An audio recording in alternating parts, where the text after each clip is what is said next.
Good day and welcome to our webinar. Let's chat using EHR technology to maximize patient care and reduce hypertension risk. Our presenters today are Brandon Calvert with the Department of Public Health, Phoebe Nelms with Hybrid Solutions, and myself, Selena Williams.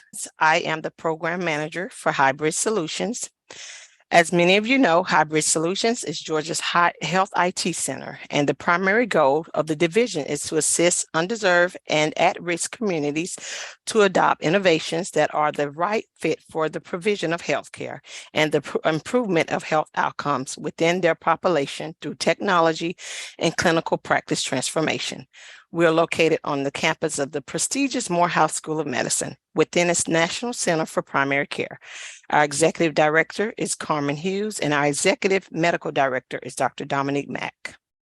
Today's objectives are define the importance of addressing hypertension management to maximize patient care, review tools to utilize your electronic health record to identify patients with undiagnosed hypertension, and discuss provider challenges and lessons learned. Some of the impacts of hypertension on health outcomes are heart attacks, kidney disease, peripheral artery disease, just to name a few. Although risks increase with age, adults who have hypertension before age 40 years are at even high risk of having cardiovascular event later in life. Early intervention can head off development of additional chronic conditions and their cost to healthcare systems. Heart disease in the United States. Uncontrolled blood pressure can cause many complications. Elevated blood pressure can quietly damage the body for years before symptoms develop. Heart disease is one of the leading causes of death due to uncontrolled blood pressure amongst people of most racial and ethnic groups in the United States, including African American, American Indian, Alaska Native, Hispanic, and white men. For women from the Pacific Islands and Asian American, American Indian, Alaska Native, and Hispanic women, heart disease is second only to cancer.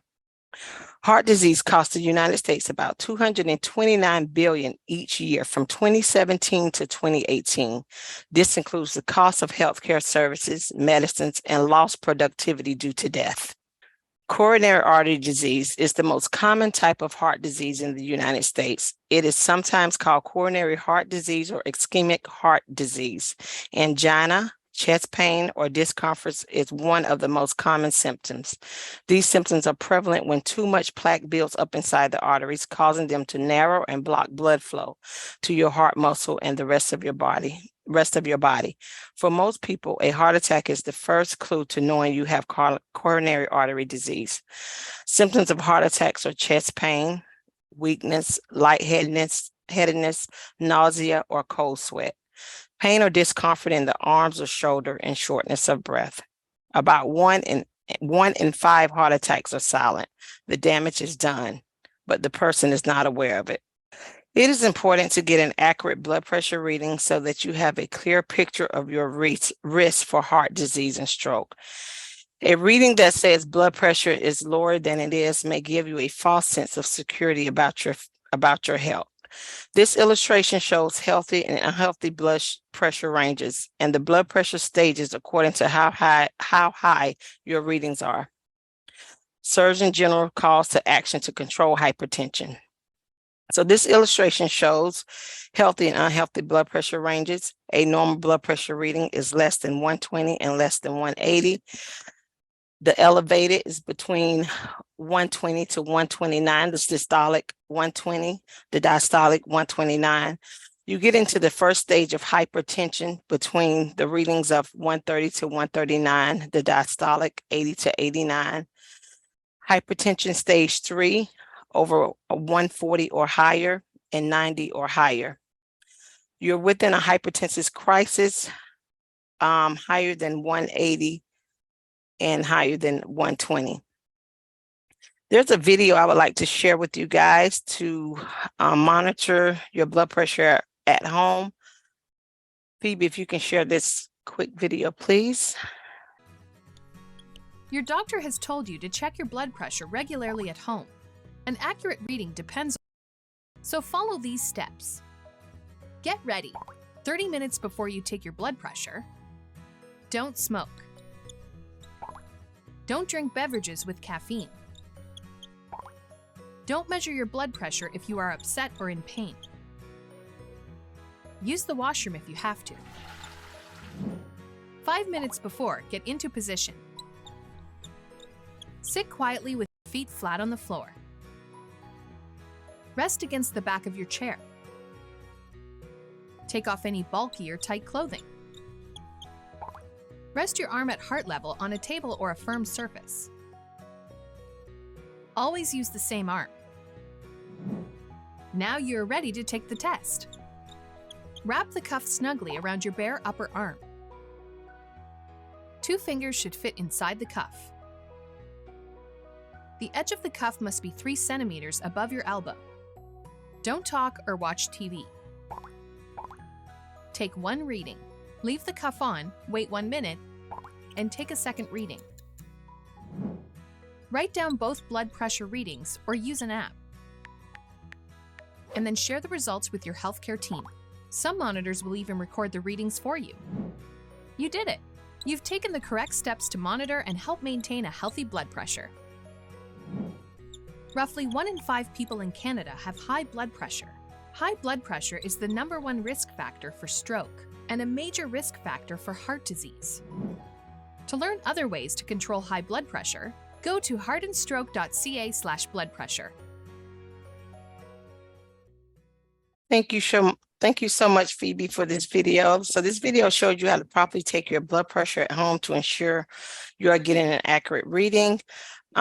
Without further ado, I would like to turn it over to Brandon Calvert with the Georgia Department of Public Health Chronic Disease Epidemiology Division. His work focuses on innovative solutions to address the burden of hypertension, chronic disease, and stroke for vulnerable populations in Georgia. Well, good afternoon, everyone. My name is Brandon Calvert. I am a program coordinator for the Chronic Disease Epi section at the Georgia Department of Public Health. And today we're going to review the health risks associated with undiagnosed hypertension. We're going to talk about our undiagnosed hypertension project, its goals and strategies, and describe the processes that clinicians and health systems can use to find, identify, and find patients with possible undiagnosed hypertension, should they wish to partner with either us directly on this project, or if they wish to organize a similar quality improvement strategy to address blood pressure control in their practice. Just for some background on the project up front, and we'll get into a little bit more detail on our approach shortly, but this project is grant funded by CDC. In 2018, we received a 5-year grant opportunity to develop innovative strategies to address diabetes, heart disease, and stroke in the state of Georgia, and in trying to improve the quality of care delivered to people who are at risk of cardiovascular disease and stroke, or who are currently in need of cardiovascular disease related care. We wanted to harness the power of health information technology to help identify those patients potentially hiding in plain sight, which we'll get into the definition of a little bit, and also help develop an efficient process for recalling those patients for evaluation and management that is based on both the needs of the patient population, but also the available resources and capacity of the practice. And I'm very sure that we're all familiar with these stats, but I'll do a quick review. But heart disease and stroke remain as 2 of the leading causes of death and disability in both men and women of all races and ethnicities in the United States, which hypertension is a major risk factor for. Nearly half of American adults have high blood pressure, and only a quarter of those have their blood pressure under control. And the cost related to hypertension specifically is very large. So it's estimated that every year between $131 and $198 billion are spent on healthcare costs and lost productivity because of hypertension alone. And this map from CDC demonstrates the geographic disparities in hypertension prevalence estimates. You can see that the concentration of counties with the highest hypertension prevalence are largely in the South and in the East, which obviously would include Georgia as well. And as we get a little bit more local, just as it is in the United States, adult Georgians also have a high prevalence of risk factors related to stroke and heart disease. And again, this is especially true of hypertension. Um, Please excuse the zoomed in margins and scale of this graph, but we can see that the trend line for hypertension prevalence has always exceeded that of the United States as a whole, with a stark increase back to levels prior to 2017. The exact interpretation of this disparity, that increase after 2017, is outside of the scope of this presentation, but it does point to a further need for intervention at a statewide level. The prevalence can be even higher when we look at subpopulations within the state. Rates for both non-Hispanic white and non-Hispanic Black populations meet or exceed the most recent indicators for the state and nationally. The magnitude of white males and Black females are especially notable here. And this gap does also appear in the prevalence of hypertension for those with versus without health insurance. Some interpretations of this disparity do include the frequency in which these two groups are able to access the healthcare system. Those who are uninsured or underinsured are not afforded the opportunity for detecting and diagnosing, or afforded the opportunity for having their hypertension be detected and diagnosed in a primary care office generally. The group that tends to be uninsured also skews on the younger end of the age spectrum, which is also where we'd be less likely to observe chronic diseases like hypertension. But regardless of this disparity, hypertension is known to be underreported in both of these groups, in both the insured and underinsured population. And to adequately increase blood pressure control throughout the state, intervention should be targeted towards both populations, focused on addressing low hypertension awareness, where uncontrolled hypertension is common. And now we can transition to undiagnosed hypertension a little bit. When we discuss undiagnosed hypertension, we're referring to those patients that report never have been told by a healthcare provider that they have hypertension. They're not taking any medications for blood pressure, but they have presented at some point with elevated blood pressure values. And although there's obviously more work that can be done to mobilize resources and outreach to the uninsured population, as I kind of mentioned before, the data does continue to show that millions of people are regularly accessing care facilitated by their health insurance plans, but their hypertension has not been diagnosed, treated, or controlled. And again, for some additional context, kind of depending on the survey that you're actually looking at, the prevalence of undiagnosed hypertension is anywhere between 5 and 16%. That's roughly about 16 million United States adults. This unaware, untreated, uncontrolled hypertensive population are said to be hiding in plain sight, as most of them, again, have health insurance. They have a usual source of care and have received some type of care at least 2 or more times in the previous 12 months. But again, yet their hypertension continues to go undiagnosed. So the first objective of our project is to identify undiagnosed hypertension within a practice or a health system. We can't hope to solve the problem without understanding the extent of it, right? So how do we do this, and what's the clinical criteria that should be used to evaluate it against? So there really isn't just one answer to that question. There are obviously very clear guidelines on what would point to a diagnosis of hypertension, especially at the different classification levels. But for this project, the clinician should determine the definition for how they would want to summarize a patient with probable hypertension. And this could be based on the clinical guidelines that are followed by the practice. But for us, it's more important, is really about how many elevated blood pressure readings and to what degree of elevation would make someone have probable hypertension. And you really need to select what works best for the practice based on, again, available resources and capacity. But there are a few limits that we would recommend, including considerations for the hypertension classification of interest. Our project, next slide, please. Our project utilizes criteria outlined by the CDC and the National Association of Community Health Centers. We typically will limit patients to adults aged 18 to 85 years. and we exclude patients with end-stage renal disease and women who might currently be pregnant. If there is a registry function built into a practice's electronic health record system that will allow them to input this criteria and generate like a customized report using these criteria, that would be excellent for this project. But if we could go to the next slide.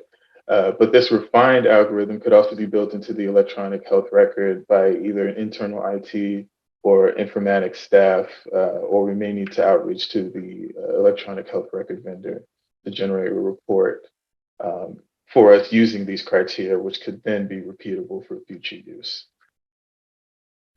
Next slide, please.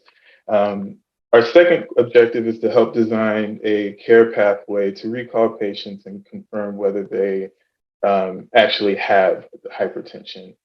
There is no doubt that all clinicians are extremely busy, especially now after COVID is kind of calmed down a little bit, and a lot of other public health initiatives are starting to take the forefront, take up a lot more space that COVID was taking up. Well, because of that, we recommend that they do start small, that clinicians do start small and ensure to build out a process that is sustainable and relatively efficient.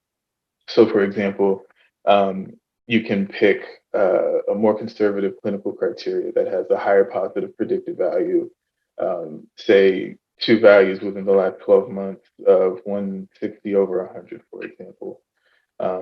With this method, you won't be using up resources by bringing in a large number of patients back who don't have hypertension.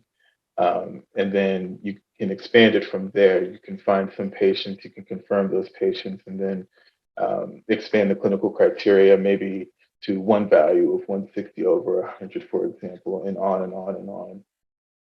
Alternatively, you could start with a very wide cast, looking at 2 or more blood pressures, for example, 140 over 90, and then use more of a conservative set of criteria to prioritize how you would bring those patients back in for confirmation. There are also several options of screening for blood pressure as well once those patients are properly recalled back into the office. If you have the ability to coordinate a 24-hour blood pressure monitoring, organize, convince the patient to do some home self-monitoring and bring those results back in.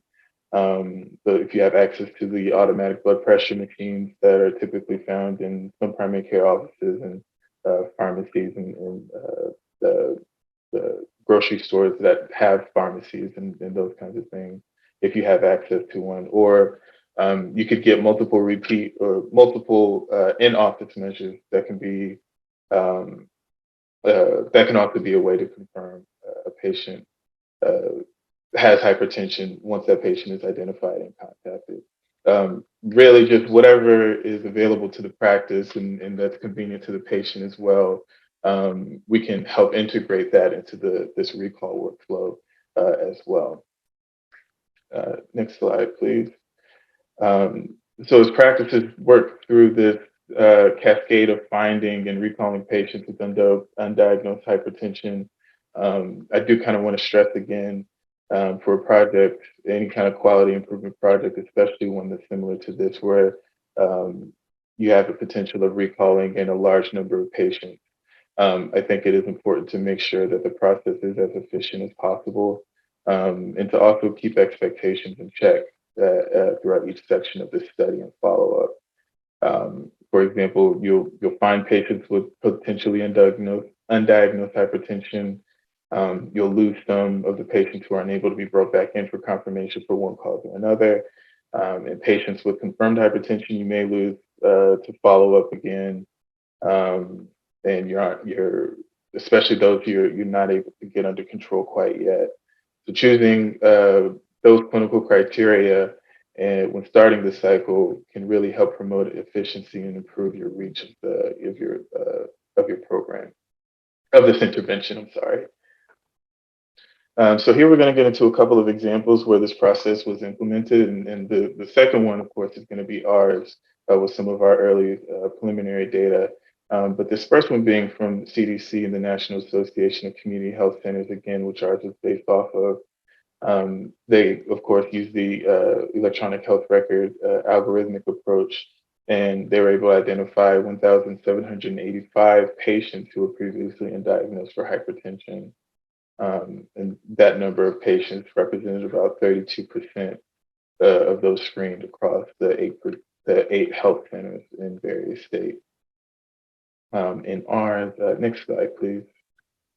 And ours, still a little bit early, but between February 2021 and June of this year, and one of the primary care offices that we've been able to successfully launch in, we saw 82 patients that were identified, and 73% of those were successfully recalled.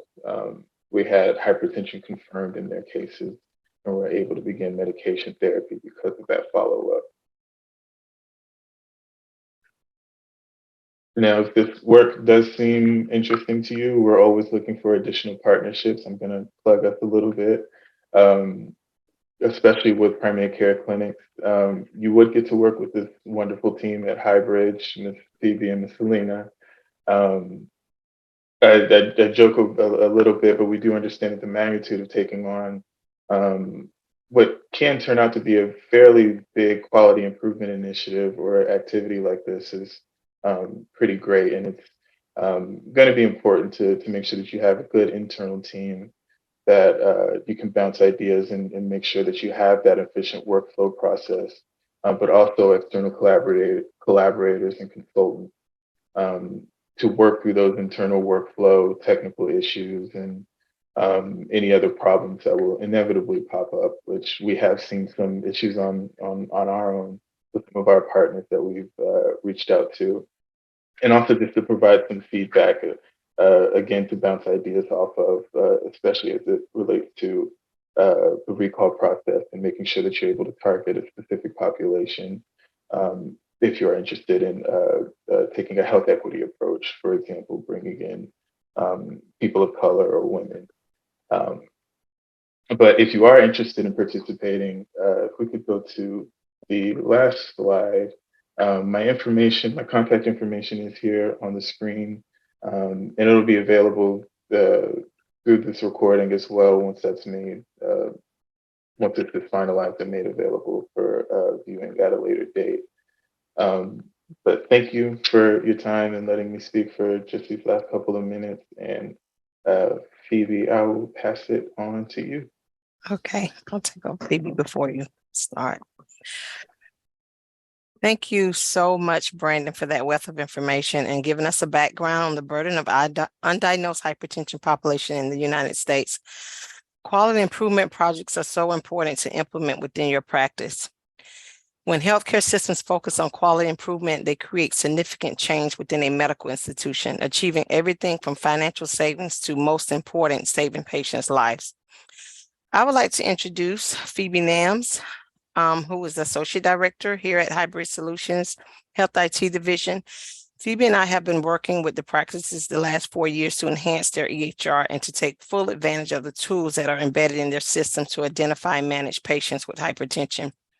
She will share how successful the project participants have been after implementing some of these tools. Thank you, Selena and Brandon. That was a lot of very practical information you shared with us.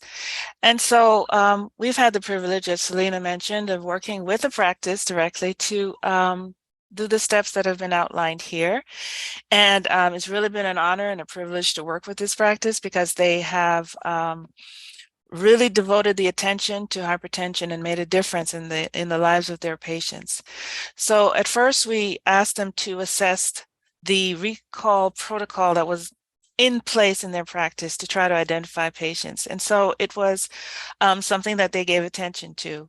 And then in order to really find those individual patients that they would then reach out to follow up, to close those gaps in care around hypertension, they tried to run customized reports through their electronic health record system. And initially, this was quite challenging due to the way their system was set up. They even found a way to manually add patients to an Excel spreadsheet in order to prioritize those who needed to have a call back in due to an elevated blood pressure reading on a prior visit or two. And so that tool that Brandon shared with us earlier on the screen, the algorithm, they were actually able to work with their electronic health record vendor to implement the algorithm. And that really made the process so much more streamlined and easier to identify and pull together into one customized report those patients who had several or elevated blood pressure readings, so that they could then reach out to them using their refined recall protocol to get them back into the office and to ascertain whether a diagnosis of hypertension was actually would be true in their case.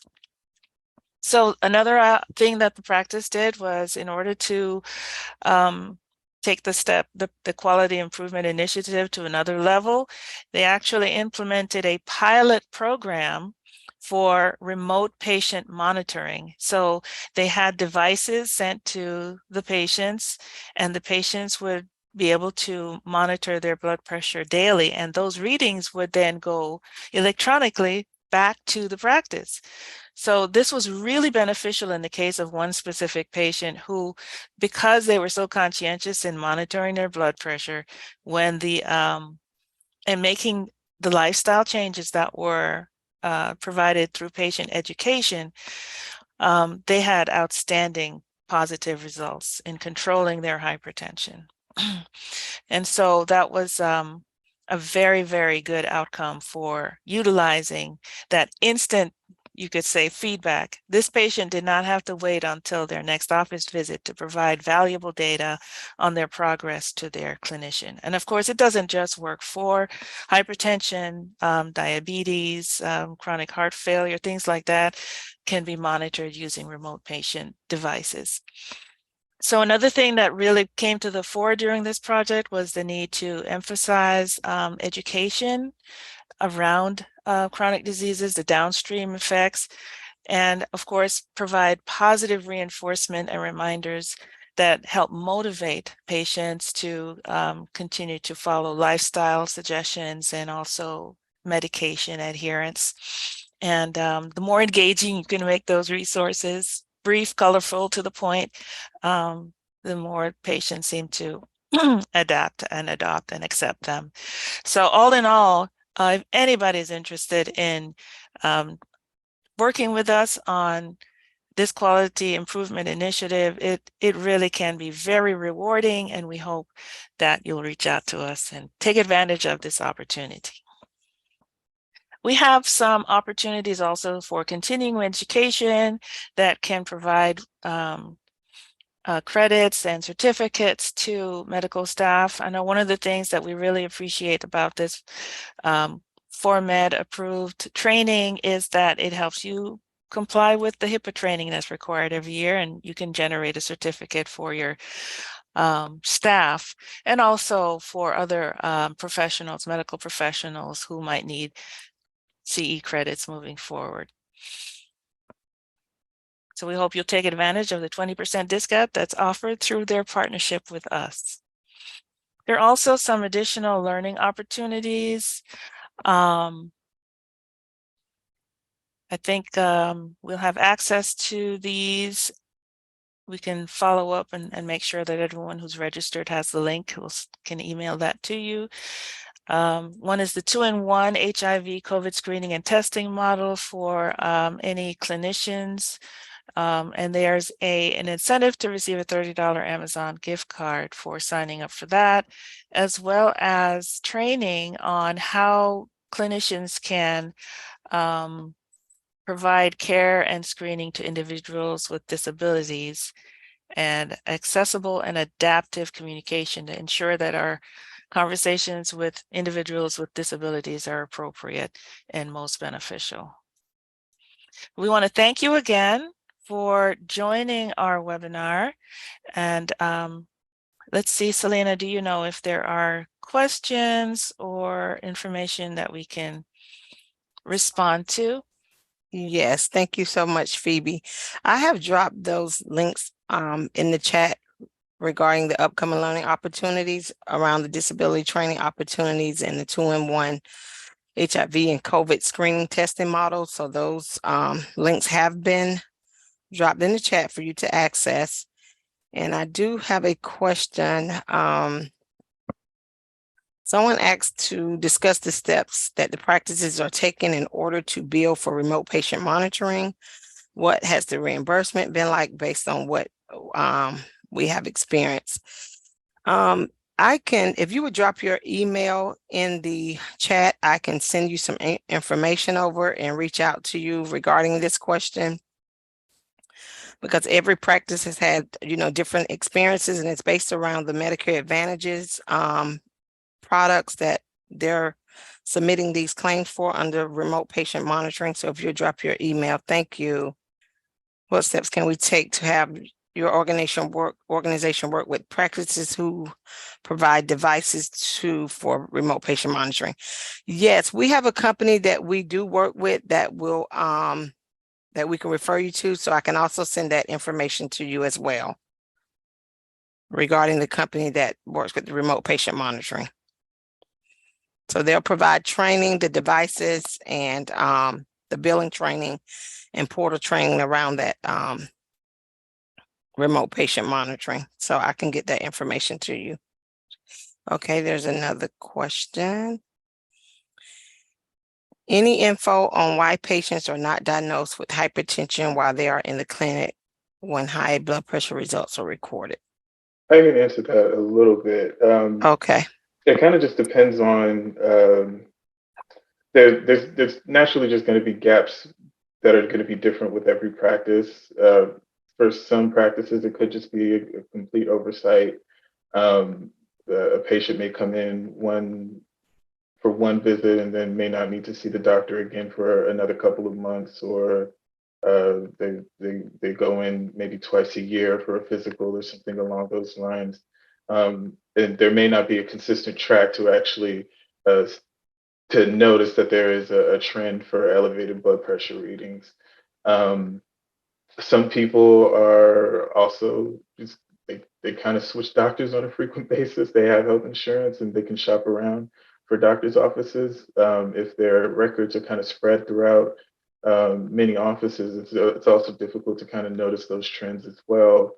One thing that I actually found recently, and it kind of seems a little bit obvious to me now thinking about it in retrospect. Um, I mean, obviously, white coat syndrome. It could also, if it's slightly elevated for one reason or another, it could be passed off as nervousness or anxiety or white coat syndrome. And if that seems to be a consistent thing whenever you're going to the doctor's office and they have the ability to take your word for it. I'm not a practicing clinician, so I obviously can't say for sure whether that's the appropriate protocol. But I have seen some literature online related to this. But if that seems to be a pretty consistent thing and you're open with in communicating that with your primary care provider, sometimes that additional follow-up may just be missed if that history of anxiety or some other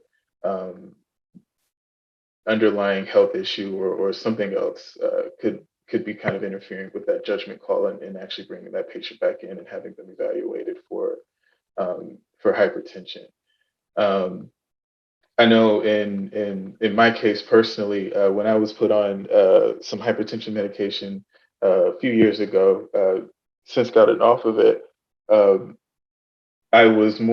had health insurance, but I didn't have a regular primary care provider. This is completely anecdotal, obviously. But I didn't get referred to actually stop and go see a primary care provider until I had actually gone and consistently had gone into the same urgent care, not the same clinic itself, but the same brand of clinics or whatever.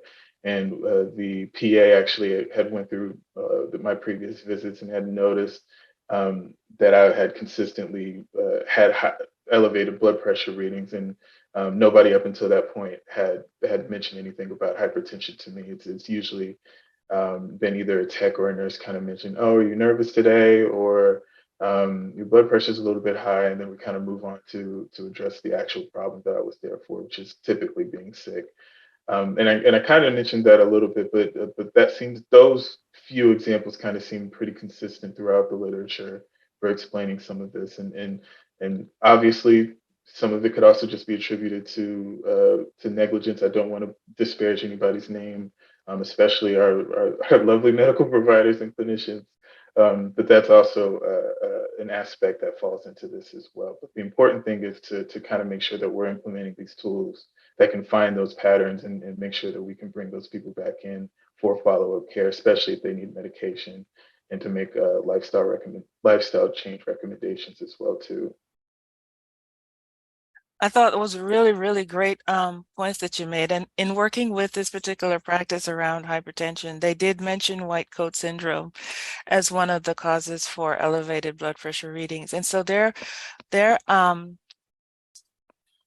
strategy to cope with that was they had the patient actually take several, like a week or two worth of readings at home, demonstrated, and of course taught them how to do it. But they had them keep a log of those things and report it. And of course, that's another benefit for, if somebody were to have a remote device, it could also, confirm, but you probably wouldn't get that unless you already had a diagnosis. Yeah, and then there are health conditions. So the health issue itself may cause the blood pressure to be elevated. For example, an example from this practice is a pregnant patient. Their blood pressure was, so they're not going to stay pregnant beyond the 9 months, so they wouldn't necessarily be diagnosed as, hypertensive. But again, they would be recalled for follow-up if they were identified as having elevated readings and not then subsequently diagnosed. And if it resolved, then they would remain undiagnosed. Brandon and Phoebe, we have another question in the chat. It says, if participating in the project, is RPM included? RPM is included if you participate in the project, and there is some funds to offset some of the costs for implementing the tools, RPM, and some of the tools implemented within your EHR. So that is available if you participate in the project. There's a pilot program that we offer with like 5 patients if you do decide to participate. That will be no cost to your practice. However, for those who do it on across the board for a larger segment of their patient population, the economy of scale does build as you spread it across, because there are payment incentives from the payers, some private payers as well as Medicare, for utilizing this service under Right. chronic care management. I don't see any more questions. Is there anything you would like to add additional? You are Brandon, Phoebe, add anything additional?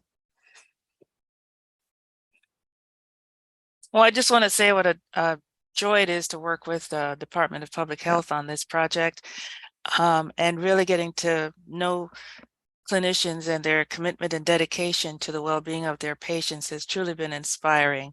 And I have such regard for, the healthcare professionals that we've encountered in working on this project.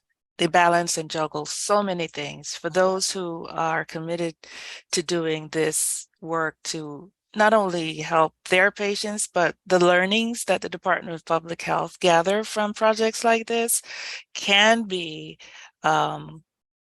used as a foundation to help promote it across the healthcare system. So we want to keep that in mind as well. It's not just an individual thing, it's also a community population health adventure.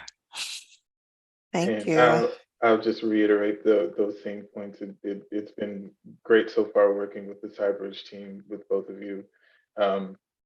And again, I do want to stress that if you are, I want to stress the importance of quality improvement work like this, but also if you are interested, please don't hesitate to reach out to us. And it's really important to make sure that you do have uh, a steady and informed team behind you to help you support through this, just because of a lot of the technical issues and some of the additional resources that Hybrid has been able to provide those providers has been a godsend, honestly, just to kind of help resolve a lot of those problems that we've gotten reports of. But please reach out if you're interested, even if you would just like a little bit more information, just an email away. Thank you all again. And like Brendan said, if you guys are interested, reach out. If you need any resources, reach out to us. If you're not interested in the participating in the project, we do have resources that we can provide to you at no cost to your practice. And we would love to share those resources with you. Again, thank you for attending our webinar today. Our contact information is here, and we look forward to hearing from you. Have a great day.